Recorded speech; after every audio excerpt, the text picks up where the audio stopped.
The spirit of the Enlightenment, the passion of Romanticism, the melodies of Beethoven and Mozart, the words of Fielding, Swift and Voltaire, the ideals of the United States. But what we like most about the 18th century are the dirty great battles. Long-time followers of Creative Assembly's Total War series have experienced some pretty dramatic time travel over the past 8 years. From the feudal Japan of Shogun to murky medieval Europe, then all the way back to the Roman Empire, only to fast forward back to the future and the discovery of the New World. Keep up! The next stop on the timeline for these Marty McFlys of real-time strategy is 1700 to 1800 for Empire Total War.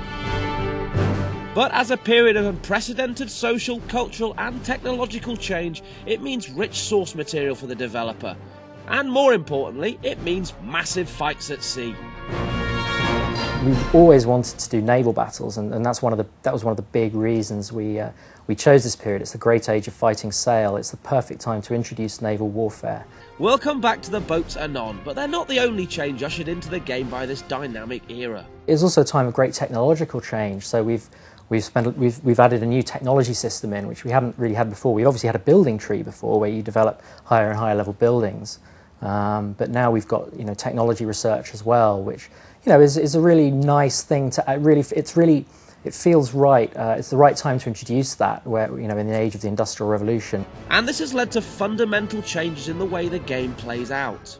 It's one of those systems that we've really had to have a complete cultural rethink about the way that we approach the problem, because the battles in previous Total War games could probably be compartmentalised down into fairly simple systems in the way that they play through. And in Empire, I think it's much more free-form. In the sort of dawn of the modern era, it feels a bit more close, if you play the British Empire or you play the French Empire. The flip side to this is, because we're more familiar with the era of George Washington and that bloke with tighter trousers than a Camden indie kid, the team needs to be painstakingly, fastidiously accurate in its depiction of the time. Good job they're all massive, shameless history geeks then.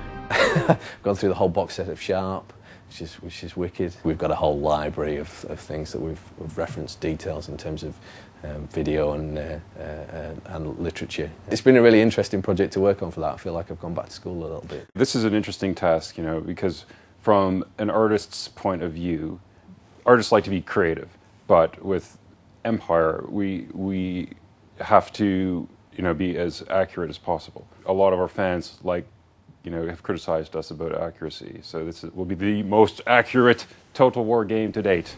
That sounds pretty unequivocal to us. And we wouldn't mess with this guy. He's on the hard stuff. Sorry, this is my coffee? Accuracy, notwithstanding the necessary concessions to fun games demand, is obsession to Creative Assembly. So when it came to boat building, everything had to be not just ship-shape, but Bristol fashion too. We've gotten plans from the British Naval Museum for all of the ships. So we have these massive plans that we scanned and built all of the ship models based on. So there is no way that anyone is going to have more accurate ship models than we've made. Now, you'll know, if you pay attention to such things, that there's a general shift in the RTS genre towards accessibility.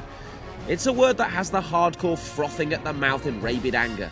But fear not, for Creative Assembly wants to assure us it's not about to dump the rich strategic depth that is the cornerstone of the series, even if it is streamlining in a few places. We've got to be careful of making sure that we keep the game deep and rich for our existing fans, but we definitely are focused on making the game more accessible as well, and bringing in new people to what we think is a great gameplay experience. The soul of Total War is that it's a great big game that people in terms of a single player experience can spend a lot of time really getting into a deep gameplay experience.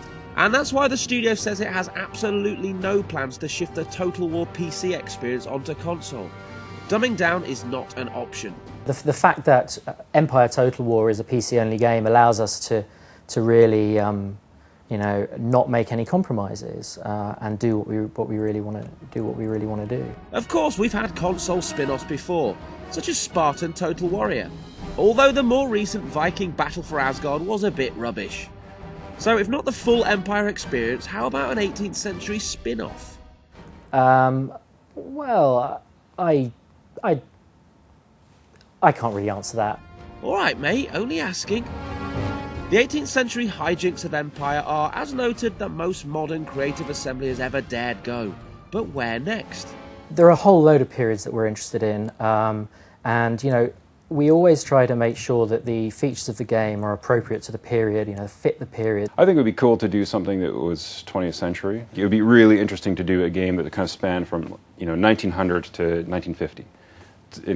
So we get all that interesting tech in there, but at the meantime we could maybe avoid some of the horrible stuff that went on as well, which we don't really want to be simulating.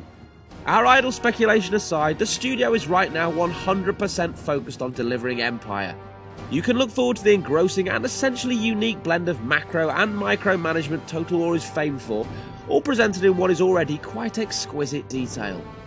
But sitting back and admiring the view isn't going to help us turn America into a monarchy or scupper the Gallic revolutionaries, both of which can happen, by the way.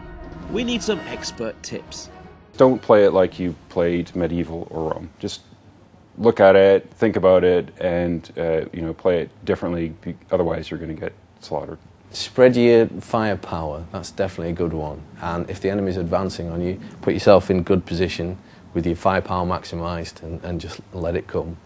Use formations, lines of battle. Keep your ships in line, and you'll win. If your girlfriend or wife is getting grumpy, just turn the game off for a while and give her some attention. You know, because we don't want to cause any trouble. Who said romance is dead? Now, every major Total War release has scooped a mightily impressive 9 out of 10 on Eurogamer. Will Empire be the first to nail the perfect 10? I hope so, yeah. I mean, there's a lot of hard work going on. It's difficult when you're at this stage of production because you're obviously so you're so entrenched in what you're doing. Well, I hope so. I really do. What would you score it out of 10? I'd score it 10 out of 10.